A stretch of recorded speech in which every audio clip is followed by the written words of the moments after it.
स्वार्थ के, स्वार्थ के परमार्थ के सारथी बन ले जहां, सिर किसन भारत पार्थ के। हर दिशा में शब्द गूंजन, साच सार्थक सर्वथा।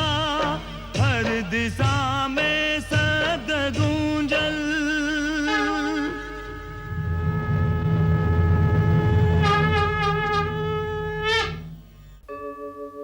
यदा यदा हि धर्मस्य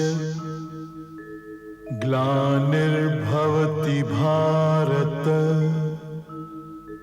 अभ्युत्थानम् अधर्मस्य तदात्मानं सृजाम्यहम्। परित्राणाय साधूनां विनाशाय च दुष्कृतां, धर्म संस्थापनार्थाय संभवामि युगे युगे।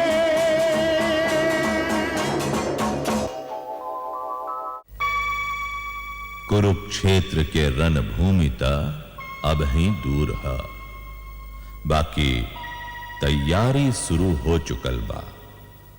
पात्र धीरे धीरे जुट रहल हवन।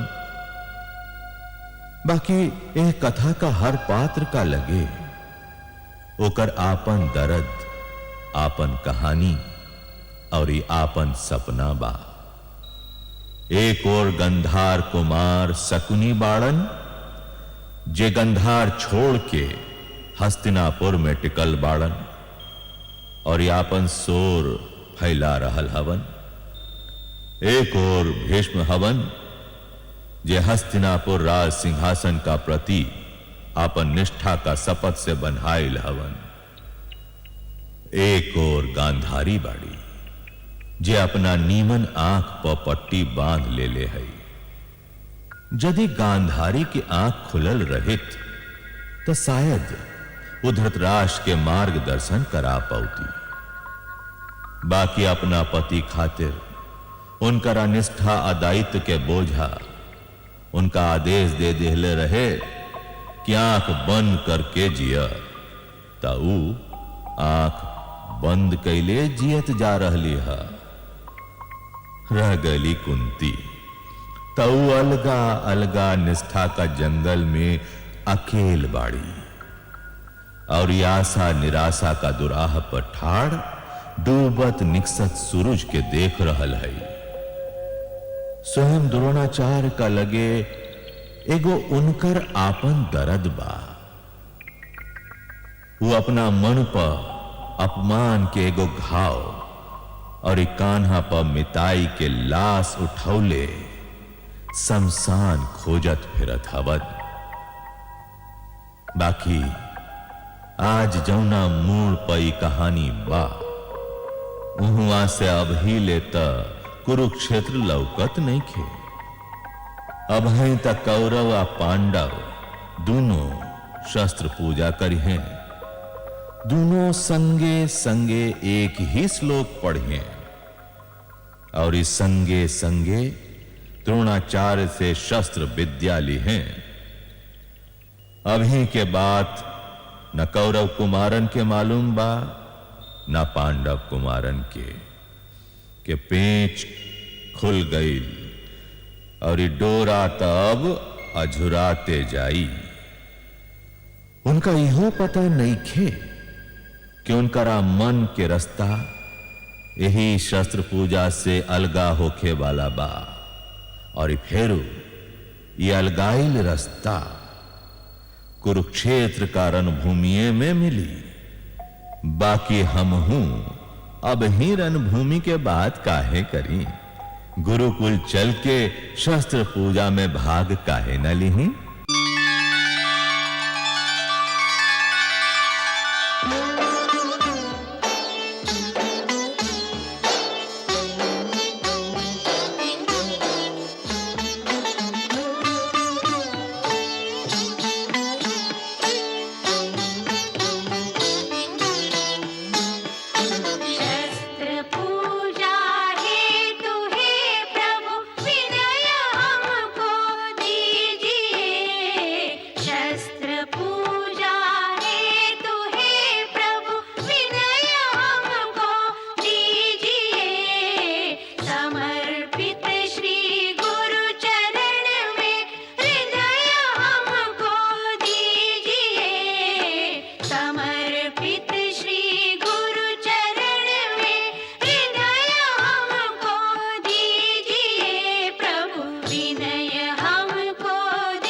अतना बेचैन कहे बड़ा भाई शकुनी? अब हम रवा से का कहीं भाई जी, रवा तो देख नहीं सकत और ये बहन गांधारी आखिन पर पट्टी बांध ले है। अब हमरा छोड़ राउर और राउर परिवार के हित का विषय में और केहू सोचे वाला भी तो नहीं के। बाकी भाई का ई गुरु द्रोणाचार्य के आयल हमरा चिंता में डार देले है। जवन ब्राह्मण शस्त्रधारी होके ओकरा पर विश्वास ना करे के चाहिए। बाकी इहवा त शस्त्रधारी ब्राह्मणन के दल जमा हो गई है। पहले कृपाचार्य रहले और अब द्रोणाचार्य भी आ धमकले। ई चाल राउर ताजी के चलावल है। काहे कि द्रोणाचार्य के गुरु बनला पर केहू अंगुरी उठाइए ना सकत रहे। हाय, हमरा त दुर्योधन के चिंता खैले जा रहल है। अभी रवा है कि ए विषय पर विचार करही के तैयार नहीं की जीजा जी। अच्छा तू ही बता हम का करें? काहे से कि हम तक केहू के सहारा बिगर चलियो ना सकी। हम जे बानी अब रवा गांधारी के अंगुरी पकड़ के बिल्कुल चलल छोड़ दी। काहे कि शिव भक्ति और राजनीति के राह एकदम अलगा अलगा है जीजा जी। वो हमार सगी बहन है। ओकरे खातिर हम गांधार के राजगद्दी छोड़ के इहवा पड़ल हैं। ओकरा ता आपन पराय के समझे नहीं के। जब देखा कुंती कुंती करत रहिले। अब इहवा गांधारी और उहाँ द्रोण, ना जाने दोनों से हम दुर्योधन के कैसे बचा पाए। हमरा तो बस एक ही चिंता बा, एक बेर दुर्योधन के राजाभिषेक हो जाओ तो हम गांधार वापस लौट जाए। गांधारी महारानी है, कुंतिया पांडव पुतन के ध्यान रखल उनकर कर्तव्य है। और उ एगो माई भी है और आपन बेटन के अधिकार के रक्षा कैल भी उनकरे कर्तव्य है जीजा जी। बाकी गांधारी अपना बेटन के शत्रु तना है भाई शकुनी। मिताई आ शत्रुता के बीच के रेखा बड़ा महीन बा। कबो कबो मीत भी ई ना जान पावे कि ऊ ई रेखा कब पार कर देलस। और द्रोणाचार्य के गुरु बनौला में का पत्ती है? का तू ई सोचत हवा कि वो एगो शिष्य और दूसरा शिष्य में से केहू के कम आ केहू के बेसी ज्ञान दी है? हाँ, यही तो डर बा। अर्जुन के सिद्धवापन उनका अवश्य मोह ली। अर्जुन से बचाव के खाली एगो उपाय बा, यदि अश्वत्थामा आ जाए। मामा जी, गुरु खातिर शिष्य के अधिकार महत्व होला कि पिता खातिर बेटा के? तो हर प्रश्न ठीक नहीं के बेटा। जिंदगी खातिर जल और वायु दोनों के महत्व है। न बेटा के बिना पिता के जीवन संभव होखे और न शिष्य के बिना गुरुए के जिंदगी के कौनो अर्थ है। यदि सूरज निकसे और ओकर घाम ले वही वाला क्यों ना रहे, तो सूरज का निकसला के का अर्थ है? ओकर का आवश्यकता है? यदि बरखा होखे और धरती ओकर मोती बटोरे खातिर अपन अचरे न फैलाई, तब मेघ के श्रम तो अकार्थिक भइल ना। जैसे बेटा से पिता के पहचान होला, वैसे ही शिष्य गुरु के पहचान होखेला। बाकी बेटा और शिष्य में एगो अंतर अवश्य होला।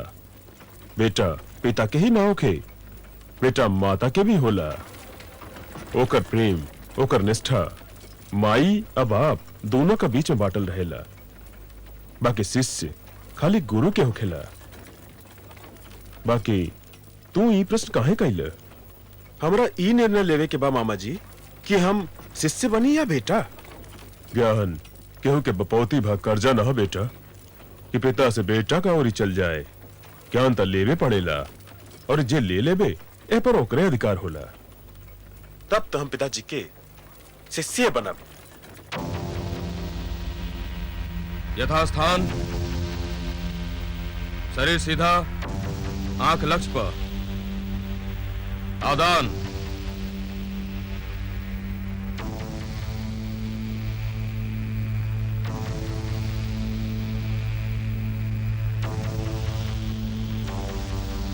बंधान।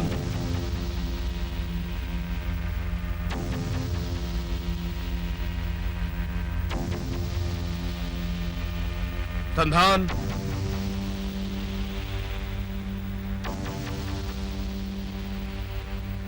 मोक्षण। संधान। मोक्षण।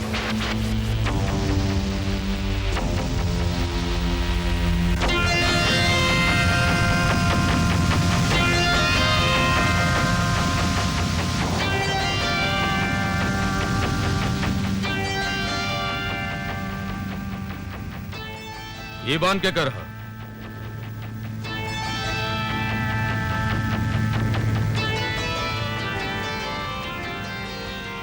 हमार है गुरुदेव।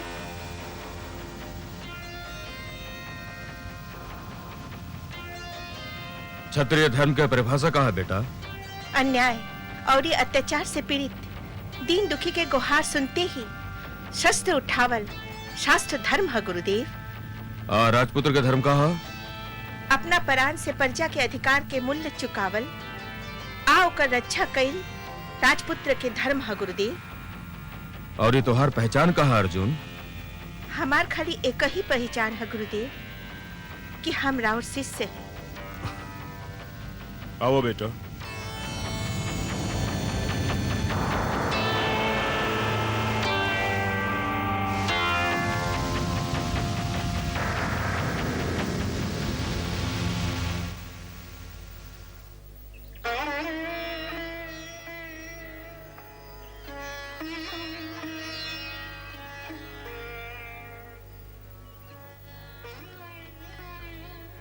जियत रहा, जियत रहा। एकरा के ले आके तू हमरा के अपन ऋणी बना लेला। माताजी भी आयल हैं।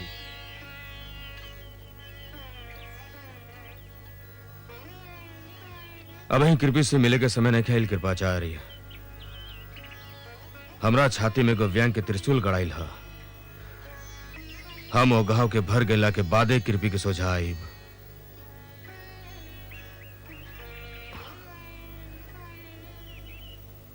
आवा बेटा। हम तोरा शिक्षा खातिर बड़ा चिंतित होत रही।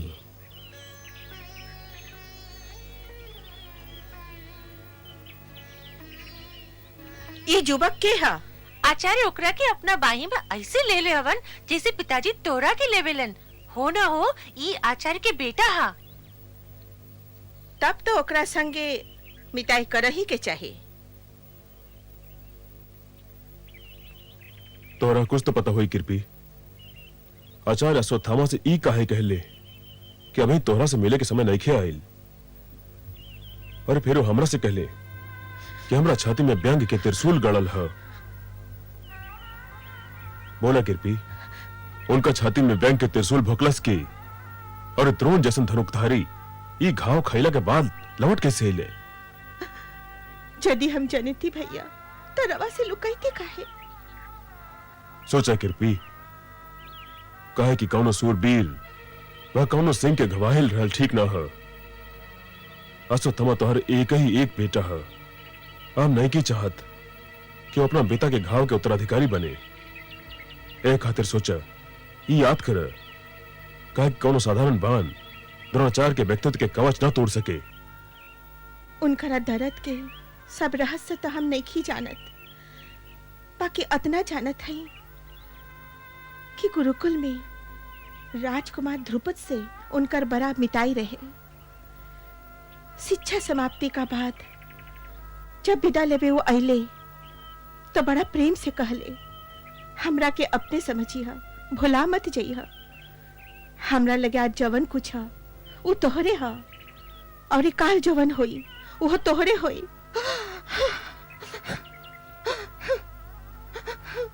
ई तोहरा से के कहल? स्वयं उहे के भैया। वो भाई लैसन कि अश्वत्थामा 3-4 बरिस के हो चुकल रहे। दूध खातिर जिद धर लिहलस। घर में दूध रहे ना, ये बात वहां के जानत रही। एक दिन जब वहां के चिंतित रही तब वहां के लगे जाके बैठली।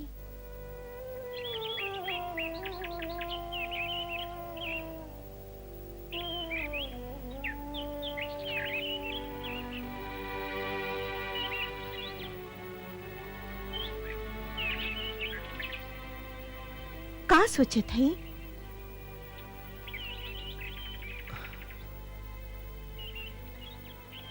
हम सोचत हई तू तो रुखल सुखल खा के काट ले लू, तका थरिया में रख के यह जिंदगी हम अपना बेटा के भी दी। निराश काहे होत हई? यदि नारायण के इहे इच्छा है तो इहे सही। और ये फेरू हर पिता अपना बेटा के राज सिंहासन तो न दे सके ना।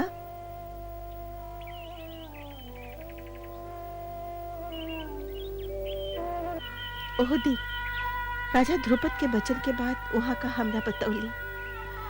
हम उनका से कहली कि गुरुकुल में दिहल वचन भूल भाल गए हुई है, तो वहां के कहली कि तू ध्रुपद के नहीं खो जानत और ही उनकरा भेरी चल गईले। वहां का भइल ये तो हम नहीं खी जानत, कहे कि वहां से लौट के वहां के आईबे न कैली। हो सकता वेंग के ऊ त्रिशूल उनकरा छाती में ओहवे गड़ा गईल होके भैया।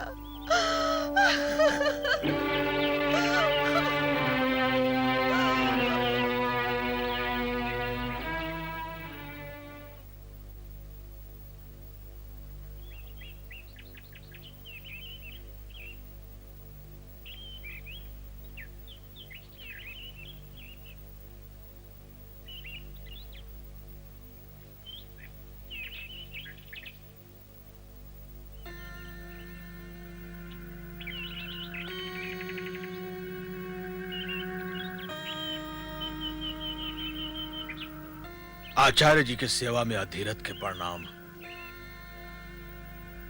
तू तो महाराज के सारथी रहत रहा। जी आचार्य जी। ये तो हर बेटा है। जी आचार्य जी। नाव कहा तो हार? राधे। राधे? राधे का है? एकरा माई का नाम राधा है। तोहार नाव तोहार मुखमंडल का तेज से मेल नहीं खे खात बेटा। तोहार मुंह पता सूरज के तेज बा। तू एकर नाव करण राखा। जवान आ गया। अच्छा अभी बतावा तू हिमा कैसे इला? ई शस्त्र विद्या सीखे के जिद कर रहा है आचार्य जी, और इस शस्त्र विद्या के खातिर कौनो बाप अपना बेटा के रउआ सिवाय और कहां ले जा सकेला। हम एकरा के विद्यादान दे के बड़ा प्रसन्न होके थी अधीरथ। क्षमा चाहते हैं आचार्य जी, हम दान न ले ही और ये विद्या दान में देहलो ना जा सके।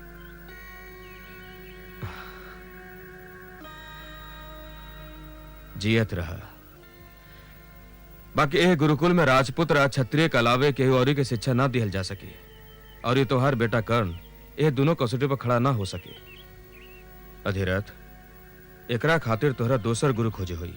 तका शिक्षा दान है आचार्य जी। का माँ सरस्वती पहले पिता के नाम पूछे ली। कर्ण संसार चाहे हमरा कवनो नाम से पुकारे बाबा, बाकी रउआ हमरा के राधे कहल करी। रउआ मुख से कर्ण सुन के ऐसा लागेला जैसे हम राउर कुछ लगबे ना करी। कहा मैं गो प्रश्न पूछ सकत है? अवश्य।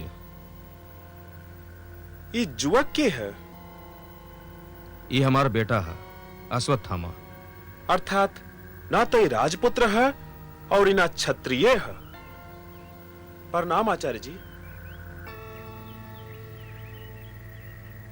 एकरा लइकाई पे के क्षमा कर दी गुरुदेव।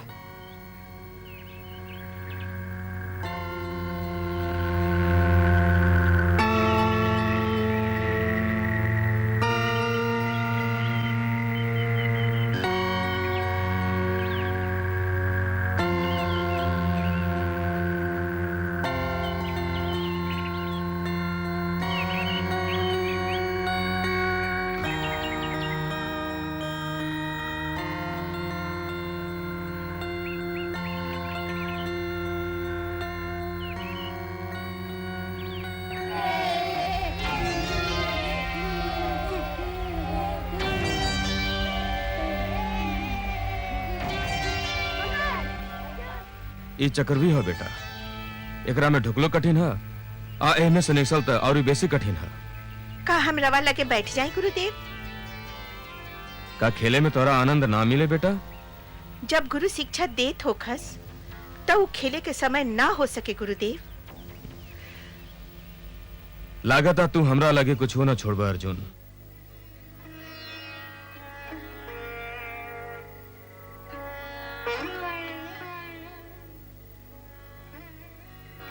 जे केहू गुरुदेव के लगे छोड़ देवे वो तो निमन शिष्य होइए ना सके।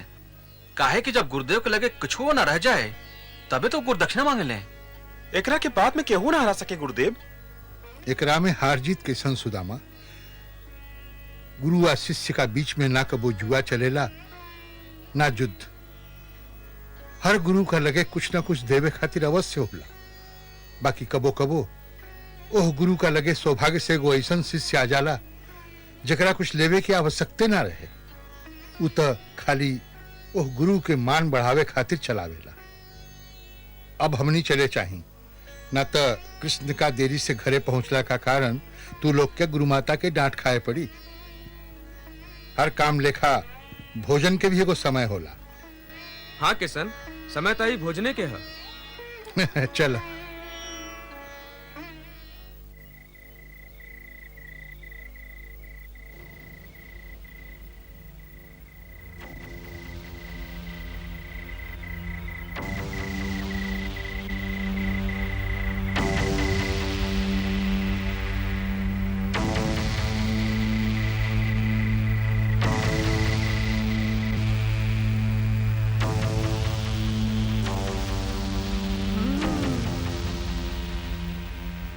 अरे भीम भैया रवा।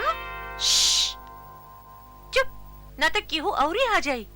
ला थोड़ी का तू खाला। बाकी थोड़ी के बा थोड़ी के खाइया। हाँ, यदि रवा हमरा के खिया दे तब भूखले रह जाए।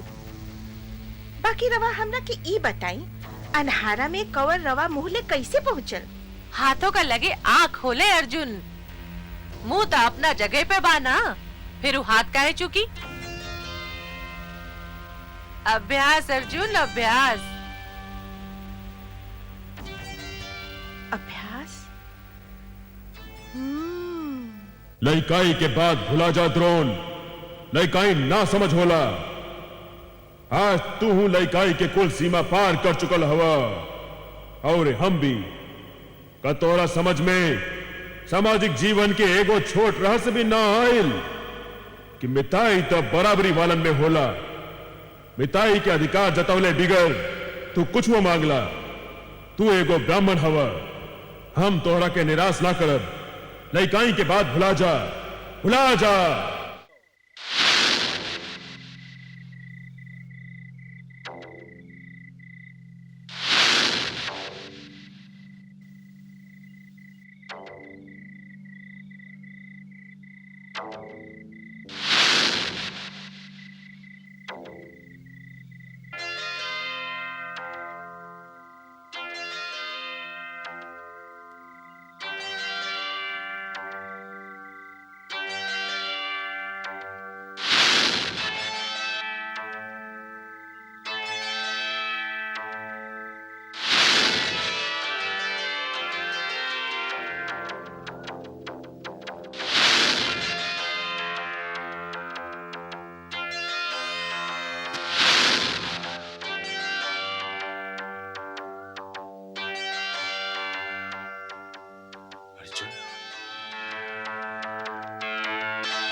अर्जुन, गुरुदेव, हम तो तोहरा कभी ई शिक्षा देहली ना। शिक्षा तो रवे देले हैं गुरुदेव। बाकी प्रेरणा भैया भीम का पसंद से मिलल। कैसन पसंद? जब उनका खाए में मिलेला हम देखली कि वो अनहारा में बैठ के खातरन और ही उनकर हाथ मुंह ले जाए में तनिको नहीं खे अरात। हम पूछली कि संभव कैसे भइल, तो वो कहले कि हाथों में आँखी होले और ये अब यदि हाथों में आँखी होला तो हाथ बांध भी चला सकेले। यही के अभ्यास करत रही गुरुदेव। यदि हमरा से कौनो भूल भइल होके त क्षमा चाहत है गुरुदेव। ना बेटा ना, तू तो हमार हिया जीत लेला। तोहरा में एगो बढ़िया शिष्य होवे के सब लक्षण बा। काहे कि यदि सीखे वाला में उत्साह ना होखी तो सिखावे वाला सिखाई का। ज्ञान भी एगो बीज है अर्जुन। मन के भूमि उपजाऊ होके चाहिए। अर्जुन, हम तोरा में एगो महान योद्धा होके के सब लक्षण देख रहा हैं। हम तोरा के सबसे श्रेष्ठ धनुकधारी अवश्य बनाई और ये ब्रह्मास्त्र के वरदान भी देव। योद्धा के दूगो शत्रु होले, थकान और निद्रा, और ये ओकर दूगो मीत भी होले, परिश्रम, असावधानी। जवन योद्धा दोनों शत्रु पर विजय पाली और जकरा ये दोनों मीत मिल जाइए वो अजय हो जाला। और ये आज हम तोहरा के ये आशीष देते हैं।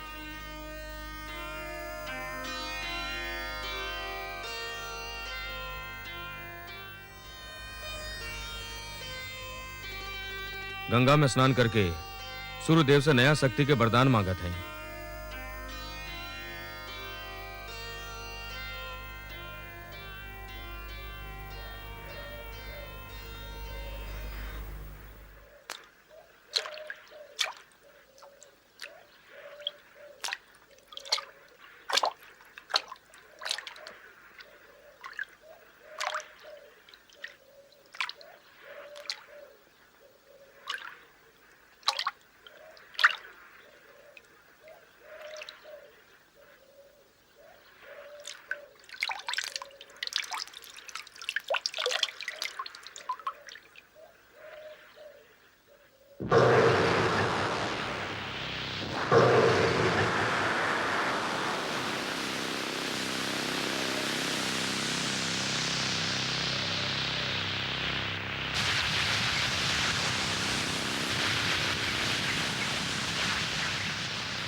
तू अपना परीक्षा में सफल भइला अर्जुन।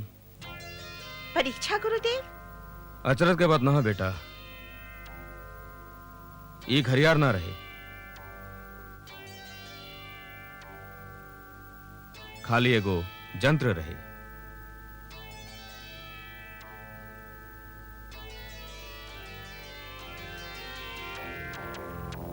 ली ही गुरुदेव।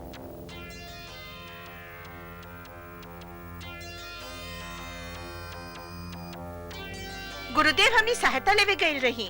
सहायता लेवे गइल रहा कि डेरा के भाग गइल रहा? कायर कहीं के। हमरा के कायर कहता रे? तू कायर ना हवा, बाकी तू अपन घमंड के डोरी से अपन वीरता के गोड़ बांध रख ले हवा।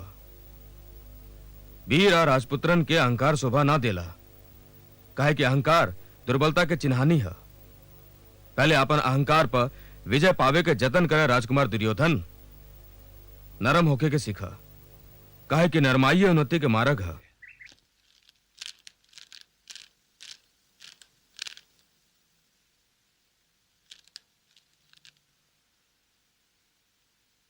प्रणाम तात जी। जियत रहा। का सोचत रही तात जी?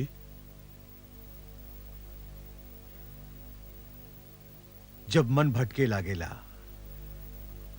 तो इतिहास के राह पर चल जाइला। पुरखन से पूछिला कि एह बीव से निकले के उपाय कहा। इतिहास तो अतीत के जीवन कथा हा। हमने अपना पुरखन का अनुभव से लाभ उठावत रहे चाहिए और उनका भूल से बचे के चाहिए जे वहां कैले हैं। उनका जय या पराजय दोनों से हमनी के सीखे चाहिए। बाकी आज इतिहास के का आवश्यकता भइल तात जी?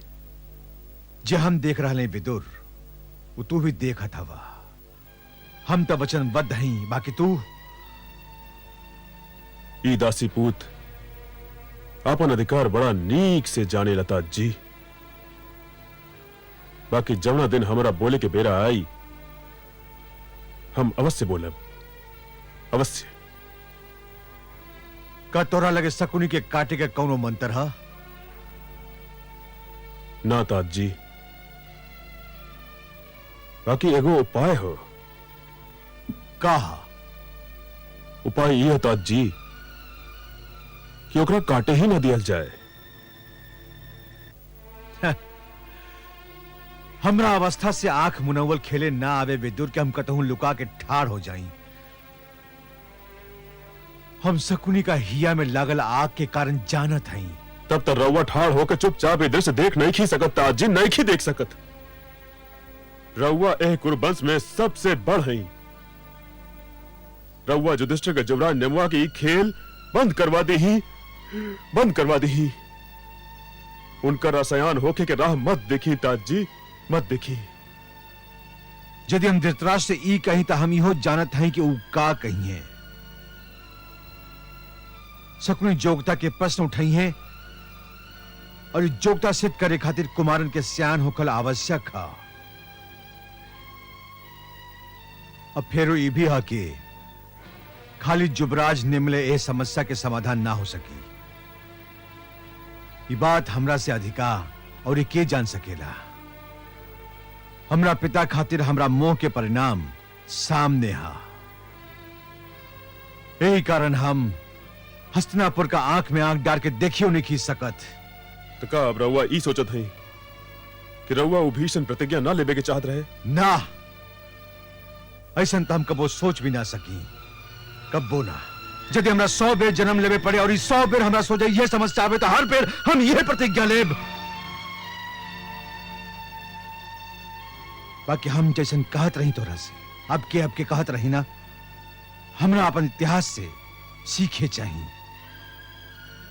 ये पिता मोह, ये पुत्र मोह। आदमी सबसे पहले नागरिक होला और जवन कुछ और वह नागरिक होखला का बाद है। और जब आदमी अपन ए नागरिक दायित्व के पीछे सरका देला तो सदा राष्ट्र के हानि पहुंचेला। महाराज पांडु का हाथ है ऋषि किंदम के हत्या में नागरिकता के कवनो हाथ ना रहे। बाकी कबो कबो संजोग से भी कुछ हो जाला जेकर मूल्य खाली आदमी के ना बोलो पूरा राष्ट्र के चुकावे पड़ेला। यही बात से तो हम डरात हैं। ना तात जी ना, यदि सागरे बिंदु से डराए लागी तब तक परलय हो जाई। अतीत में जवन कुछ हो चुकल बा हमरा उसे अवश्य कुछ सीखे चाहिए, बाकी ओकरा ओढ़ न लेवे चाहिए। भाई धृतराष्ट्र त ज्योतिहीन हवन, बाकी महारानी गांधारी त भगवान के दिहल आंखों मुन ले हैं। ए खातिर तू ओह दिन से डरा बेदूर चौना दिन गांधारी अपन मुनल आंख खोल ली है। पता ना तब उनका का लौकी का ना लौकी।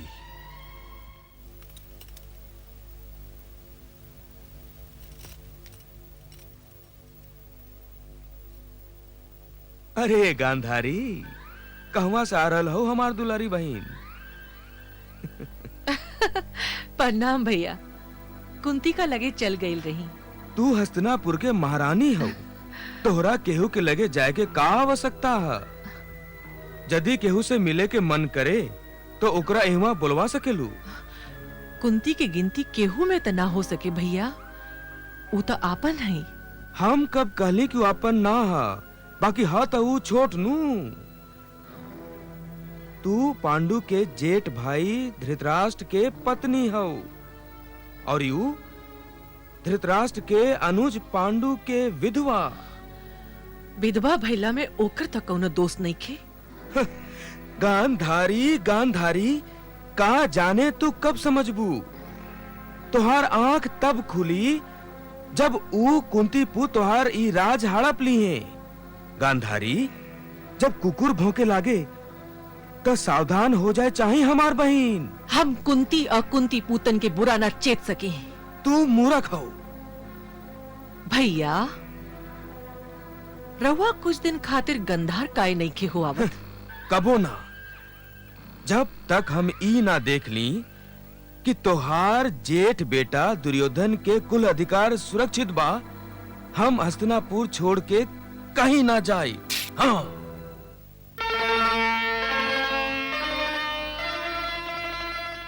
चंद्रवंश पर चल रहल विषधर करिया बान, छोड़े कुमति कुसंग के, जऊं चाहे कल्याण। सीख हम बीतल दिनन से नए जुग को करी स्वागत, करी स्वागत, करी स्वागत, करी स्वागत।